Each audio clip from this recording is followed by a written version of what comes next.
Lo siento.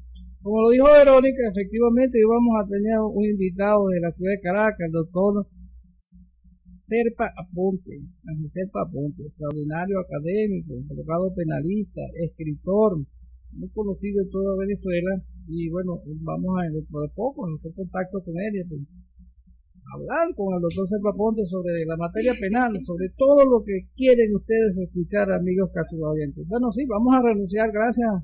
Gracias, señor Giovanni. Tratamos de hacer lo posible. Sí, sí. Bueno, creo que ahora sí tenemos al aire al doctor Ángel Serpa. Buenos días, doctor Ángel Serpa. ¿Cómo está? Bienvenido a Cápsula Jurídica y a Radio Aragua 1010, la estación del Búho Simpático. Le habla Verónica Lee. ¿Aló? ¿Aló? Muy buenos días, gracias por la invitación. Doctor, le estaba comentando que le estamos dando la bienvenida aquí a lo que es Radio Aragua 1010, la estación del Búho Simpático, y a nuestro programa Cápsula Jurídica. Gracias por la invitación, gracias por la deferencia. ¿Se me escucha? Sí, doctor, correctamente se le escucha. Bueno, doctor, le digo que estamos tratando de solventar un poquito las fallas de la comunicación entre lo que es el internet y también la vía telefónica, entonces no se preocupe, con calmita vamos a ir haciendo esta entrevista poco a poco, en la medida en que yo le hable, usted espera un poquito, usted responde, y así para tratar de hacerlo que llegue la mejor información posible, ¿yo? Estamos en una realidad virtual en donde hay dilaciones en la respuesta, pero no importa. Así es, así estamos aquí y continuamos. Comenzamos, doctor. Bueno, doctor, quería pedirle que por favor nos hables un poco sobre su trayectoria judicial académica. Sí, bueno, yo soy abogado egresado de la Universidad Central de Venezuela, tengo una maestría en leyes en la Universidad de Glasgow, Reino Unido, soy profesor de pre y posgrado, tanto en la Universidad Central como en la Universidad Santa María. También fui profesor en la Universidad Católica Andrés Bello y soy constante conferencista con el Colegio de Abogados de Caracas, en otras universidades en el interior, pero ahora con esta situación pandémica y de problemas en las restricciones se ha limitado mucho pues mi participación como profesor en el interior de la República. Pero fui también profesor de la Universidad Católica del Táchira, la Universidad del Sur, la Universidad de Carabobo, en fin. Y fui juez durante 15 años en Corte de Apelaciones Penales de Caracas, por concurso de oposición, juez titular. Primero fui juez de primera instancia y después fui en la Corte de Apelaciones Penales de Caracas. Por otra parte, yo creo que es conocido en Populi, pues, que en el año 2017 aspiraba a ser magistrado del Tribunal Supremo de Justicia y pasó lo que pasó, que es bien conocido públicamente. Fui detenido por querer participar como magistrado, los demás se tuvieron que exiliar y yo me quedé aquí en Venezuela y yo sigo dedicándome pues a mi actividad académica, profesional, y bueno, inclusive para los interesados hasta tengo un canal YouTube, Ángel Serpa Aponte, en donde hay disertaciones mías, conferencias, clases sobre derecho penal, derecho procesal penal, derecho penal constitucional, a la orden de todos ustedes. Hola doctor, le habla Carlos Desiderio, ¿cómo está? Mire, a propósito de esta información que usted nos está dando en su respuesta a esta primera pregunta, ¿podríamos saber entonces cuál es la situación legal suya respecto a esta experiencia que vivió recientemente? Bueno, yo ni mismo lo sé, yo ni mismo cuál es esa, no sé en dónde estoy ubicado, en una especie de limbo, pues. Lo que sí es que no puedo salir del país, eso es lo que sí sé, pues. Y que me gustaría, pues, viajar para cuestiones médicas, cuestiones académicas, etcétera, pero aquí me mantengo por razones familiares en mi país y bueno, en espera de los acontecimientos. Aquí estoy y no he dejado de dedicarme a mi actividad profesional, académica, etcétera. Muy bien, doctor. Lo importante, bueno, es continuar con esta bonita labor, pues sobre todo usted la de educar. De verdad que hay que seguir adelante, con internet, sin internet, con toda la situación como la estamos viviendo, hay que seguir adelante. Doctor, fíjate lo siguiente, el expresidente Uribe de Colombia está enfrentando un juicio penal detenido en su casa. Y hasta el actual presidente de ese país dice que eso constituye una violación del principio de presunción de inocencia, puesto que tiene derecho a enfrentar su juicio en libertad. ¿Qué opina usted sobre esta situación? Bueno, la afirmación de libertad es uno de los principios que se establece tanto en el COP como en la propia Constitución. Ahí vemos en la Constitución, en el artículo 44, que dice que la libertad es inviolable y que solamente, si se me permite la expresión, solamente podrá ser violada por una previa orden judicial o en la comisión flagrante de un hecho ilícito. Es decir, hay dos formas en las cuales se establece la imposibilidad a esta ley. La comisión flagrante de un hecho ilícito o porque se haya dictado una orden judicial. En el caso del expresidente, entiendo que en Colombia se dictó una orden judicial por parte de un alto tribunal. Ahora, eso no desdice lo que establecen nuestras constituciones, que la libertad es fundamental y que puede darse un proceso en libertad, es decir, la llamada afirmación de libertad. Yo no sé si ustedes recuerdan el famoso caso ese de O.J. Simpson en los Estados Unidos, ¿verdad? En donde, bueno, yo creo que casi nadie duda que él mató a la esposa, pues solamente lo dudaba el jurado, pues que lo absolvió, es decir, de 1 en 3 millones. Y un caso tan atroz, un caso que tuvo tanta repercusión, ¿verdad?, en el ámbito norteamericano, bueno, el procesado fue juzgado en libertad, es decir, acudía en libertad y luego al final resultó absuelto. Entonces, bueno, el tema de la libertad no está consustanciado como el proceso, claro. Hay circunstancias en las cuales si la persona está violentando a la víctima de manera constante, o si se tema, o hay un peligro de fuga, o de obstaculización procesal. Oye, pero yo no veo cómo un político, ¿verdad?, que quiere mantenerse en un país, se diga que hay un peligro de fuga o de obstaculización procesal. Entonces, bueno, es uno de los típicos casos en donde alguien que se encuentra obligado a mantenerse en una posición, pero perfectamente puede ser enjuiciado en libertad. Doctor, bueno, ahorita la última parte se escuchó un poquito mal, pero bueno, no se preocupe, continuamos aquí con nuestra entrevista. Doctor, ¿piensa que los venezolanos que regresan por las trochas al país pueden ser considerados como bioterroristas? Me parece francamente, eso es excesivo, ¿no? Dentro de mi canal YouTube hay una disertación mía, hay una clase, ¿verdad?, que se denomina en YouTube Ángel Serpa Ponte. El delito es un delito que está establecido en la Ley Penal del Ambiente, ¿no? Un delito que se llama difusión de epidemia o se llama originar una epidemia. Entonces, bueno, pero es el único delito que más o menos se parece a lo que pudiera encontrarse. Es cuando alguien científicamente, ¿verdad?, se determina que creó una epidemia, un virus, una pandemia en un laboratorio y que está difundiendo eso a los efectos de una práctica terrorista, de una práctica. A mí me parece prácticamente excesivo, ¿verdad?, asumir que alguien pueda ser responsable de ese delito solamente porque quiere entrar a su país. Ahora bien, cuando te digo una cosa, también te digo la otra. Es una falta dentro del Código Penal, que es el llamado irrespeto a la autoridad frente a las previsiones de salubridad. Entonces, el tema del contagio, de la pandemia, está en doble sentido, porque por un lado es la protección de la colectividad en sentido global, más que de la colectividad del género humano, es decir, de la propia concepción de humanidad, ¿ok? Pero por el otro lado hay que ponderar lo excesivo, ¿verdad?, de mantener a alguien privado de la libertad solamente por querer mantenerse por querer llegar a un país. En el derecho penal tenemos algo que se denomina la progresividad y la proporcionalidad. Hay que asumir siempre una razón de proporcionalidad en la asunción de las penas y de las medidas. Muy bien, doctor. Fíjate también, en países como Argentina hubo liberaciones importantes de presos por el coronavirus. ¿Cree que en Venezuela eso ha sido lo mismo, ha sido posible? Sí, mira, yo creo que eso es una necesidad. Ya se ha determinado que el contagio cercano, que el contacto cercano es un factor de alta incidencia para el contagio de la pandemia. Eso está francamente determinado.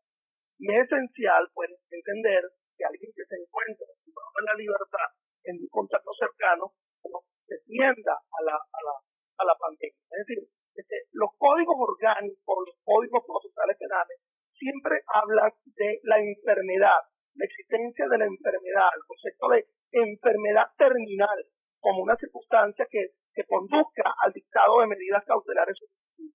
Es decir, si es por una norma, está allí presente. Fíjate que los códigos generalmente hablan de 3 factores, ¿verdad? Hablan de la edad. Cuando una persona tenga más de 70 años, entonces establece, por ejemplo, nuestro Código Penal, la pena que se le podrá imponer de arresto, ¿ok? Pena, arresto domiciliario. Habla también de la mujer cuando está en estado, pues habla como una circunstancia. Y lo tercero que hablan los códigos es el tema de la enfermedad. O sea, no es algo novedoso. Entonces, la llamada enfermedad terminal. Pero todos debemos entender que esto de la pandemia es hasta más peligroso que el propio síndrome de inmunodeficiencia adquirida, el SIDA. Recuerda que el tema del SIDA no existe la vacuna, pero existen los llamados retrovirales que han permitido que personas, ¿verdad?, puedan vivir 10, 20, 30 años. Ahora, frente al tema de la pandemia, pero ni siquiera se ha determinado que el que haya sido contagiado ya tenga inmunidad, que sea sin volver a sufrir la enfermedad ni contagiar a otros. Entonces es una circunstancia importante, de nuevo, es el tema de la proporcionalidad, ¿ok? De la proporcionalidad. En la medida de lo posible, lo que debería hacerse en los reclusorios, en los internados, sino que, bueno, frente a los delincuentes de alta peligrosidad, en donde la posibilidad de rehabilitación se verifica en la calle, bueno, mantenerse alejado, invertir un dinero en tal sentido. Y entonces, los delincuentes de baja velocidad, por menor, menos grave, bueno, condenar la posibilidad del dictado de medidas cautelares sustitutivas, de presentación periódica, el tema de los artilugios, esos que se colocan corporalmente para decir si la persona se ha ido o no se ha ido, la posibilidad de alternativa como el acuerdo reparatorio, la suspensión condicional, en fin. Si estamos en una circunstancia francamente anómala, en donde todo lo que hemos aprendido en derecho hasta ahora, bueno, ya no supera. Es decir, ¿quién se podría imaginar esto de una pandemia que había ocurrido en estas dimensiones hace 100 años, en el año 1918, pudiera repetirse ahora?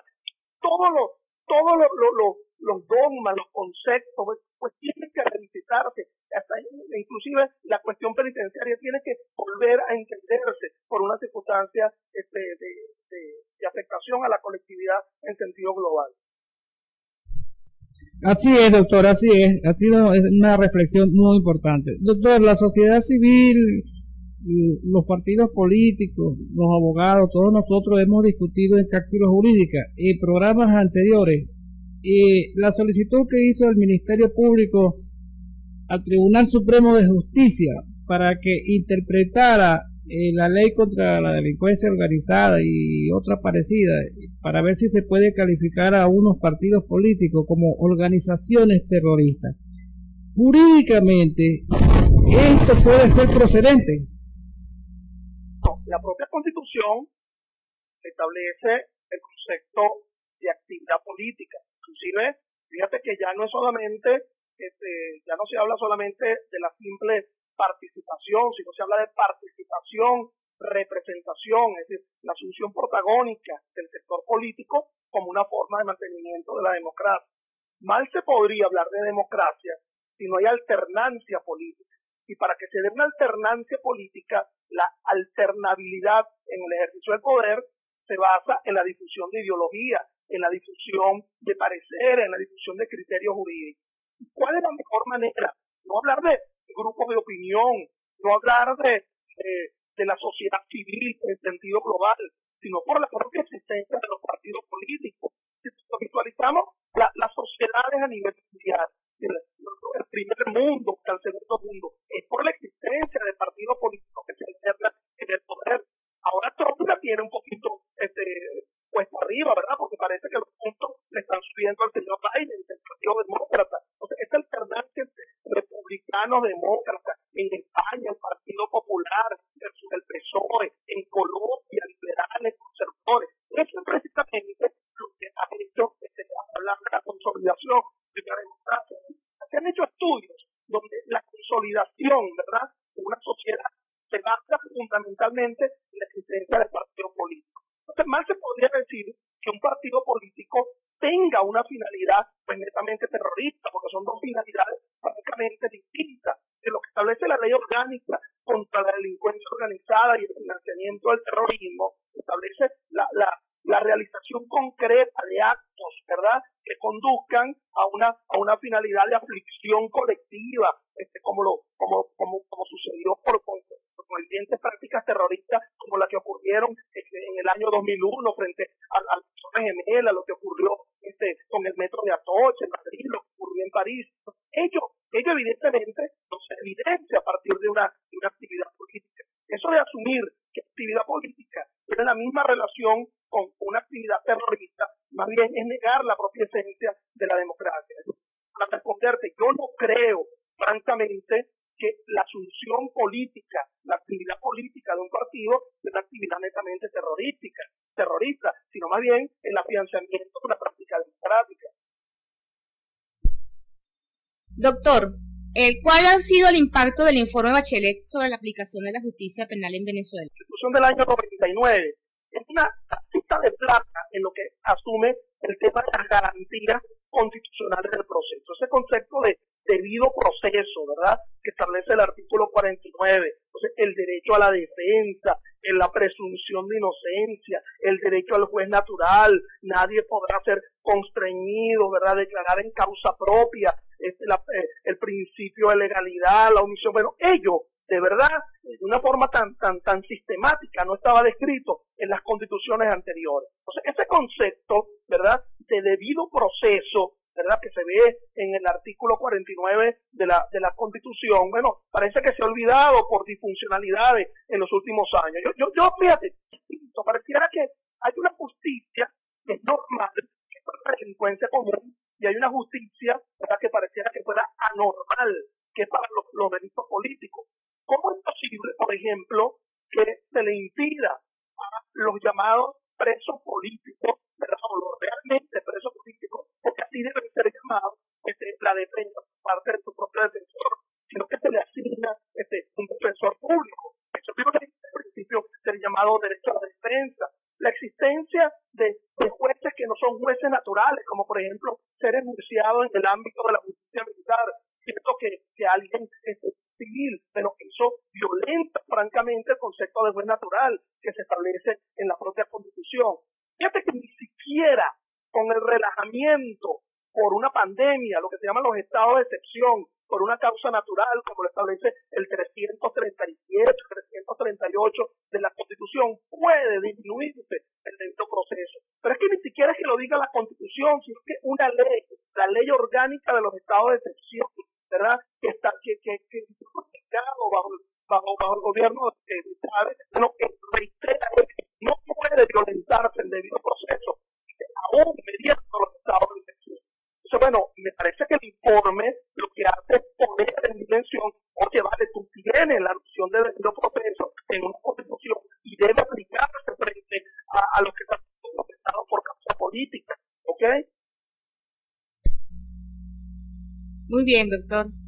Bueno, aquí seguimos, continuamos con un poquito de deficiencia en la comunicación, pero aquí seguimos, doctor.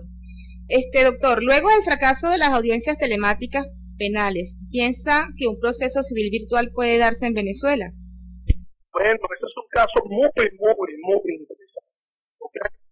No vemos solamente por el caso venezolano, no vemos por el caso a nivel mundial que han existido decisiones por parte de altos tribunales españoles, altos tribunales colombianos, por ejemplo, inclusive altos tribunales argentinos, cuestionando de alguna forma la virtualidad en la realización del proceso penal. Pero bueno, la verdad hay que decir, hay que hablar de una realidad. Nos encontramos con una pandemia en donde el contacto interpersonal, el contacto cercano, puede conducir pues, efectivamente al contagio de una enfermedad sobre la cual no hay cura y que a diferencia, vuelvo a repetir con respecto al SIDA, ¿verdad?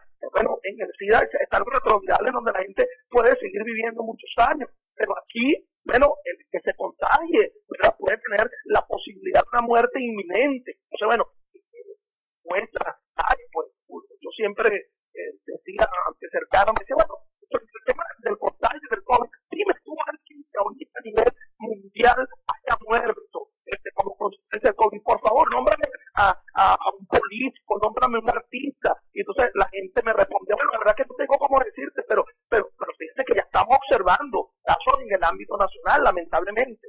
Entonces, bueno, el tema de la virtualidad en la justicia. La virtualidad tiene dos problemas. ¿Okay? Fíjate, el problema que estamos teniendo tú y yo en una entrevista por un medio telemático de la justicia es perfecto. Cuando mucho pudiera ocurrir es que la gente no me escuche, no me escuche. Pero ¿qué pasaría en un juicio penal en donde si queremos realizar una audiencia desde un punto de vista virtual, está el tema de las pruebas? El tema de las pruebas es fundamental. ¿Okay? Entonces, bueno, pudiera haber una caída sobre lo que dijo el experto, pudiera haber que se caiga con respecto a lo que diga el testigo en ese momento, lo que diga a través de una reunión Zoom un abogado. Pero lo importante es la acreditación. Es decir, lo importante es que todo aquello que se virtualice quede acreditado de alguna forma, ¿ok? Quede acreditado. ¿Y cómo es esa acreditación? Bueno, no es otra más que el video, el famoso video en donde yo vea, ¿verdad?, que alguien está hablando, el otro está escuchando, porque si en este momento yo no te escuché, por lo menos aquí queda la acreditación. Hay un personaje que está un poquito olvidado en el ámbito profesional, que es el secretario judicial. Entonces, el secretario da fe. Y uno pudiera decir, bueno, vale, si se cae la transmisión, por lo menos el secretario por aquí da fe de lo que aconteció. Pero cuidado con eso, porque lo que debería ocurrir es que alguien asuma un secretario a asumir lo que se denomina el secretario virtual.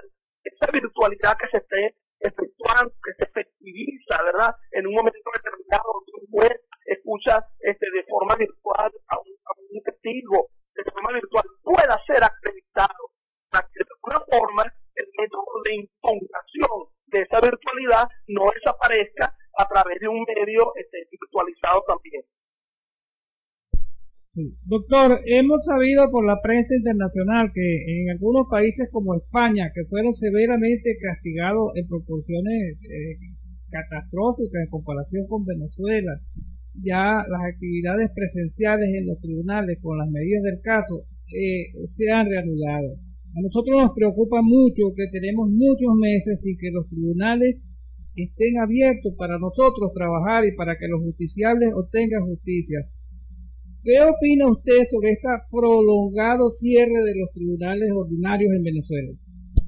Bueno, mi estimado, soy abogado, no soy matemático ni soy científico, ¿no? Pero yo entiendo que en el caso de España se volvió a presenciar las audiencias porque ya se ha verificado un poco el pico, ¿verdad? Y pareciera que la cosa o se aplanó o ya va en disminución, ¿ok?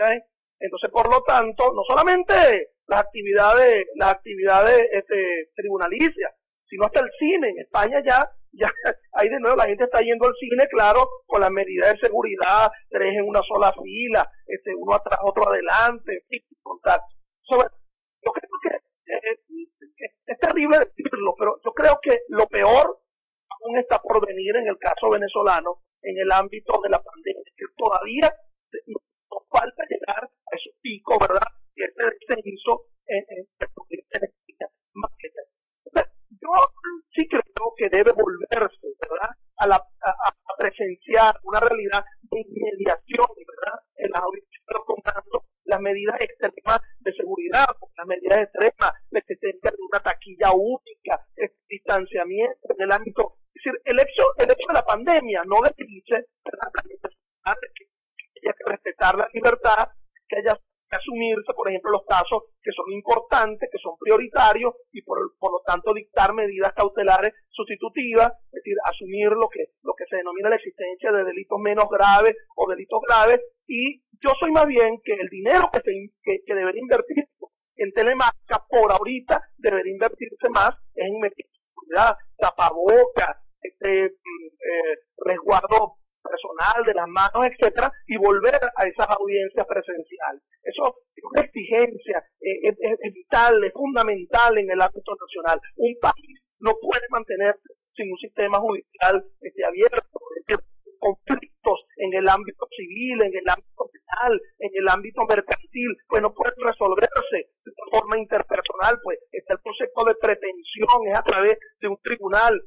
Existe un poder que está funcionando en este momento, porque es el Poder Judicial, y eso todo el concepto de república se desbalanza, es como una mesa, ¿verdad?, que tiene varias patas. Esto sería 5 patas: el poder judicial, el poder electoral, el poder ejecutivo.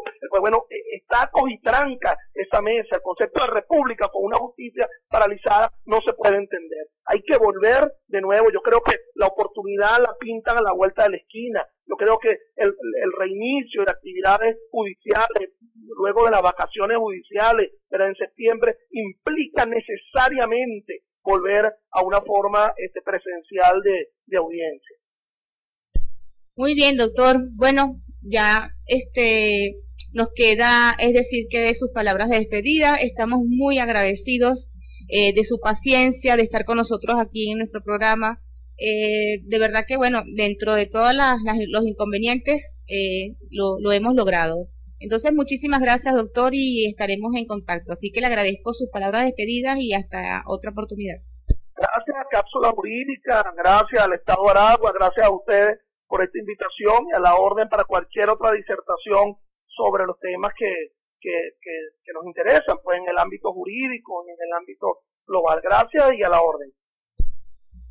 Bien, amigos míos, cuando son las 9 de la mañana por 44 minutos, esta es Cápsula Jurídica, transmitiendo en vivo y en directo de los estudios de Radio Aragua 1010 AM, la estación del búho simpático, desde Cagua para Venezuela y el mundo.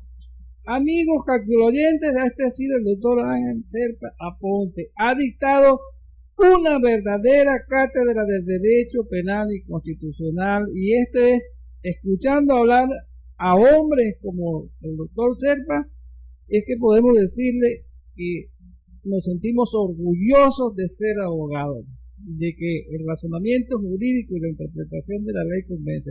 Verónica, ha sido magistral esta, ¿verdad? Magistral. Lo único que lamento es la comunicación que estuvo tan deficiente, no importa, pero de verdad vencemos. que fue magistral. Excelente la participación del doctor Ángel Zerpa.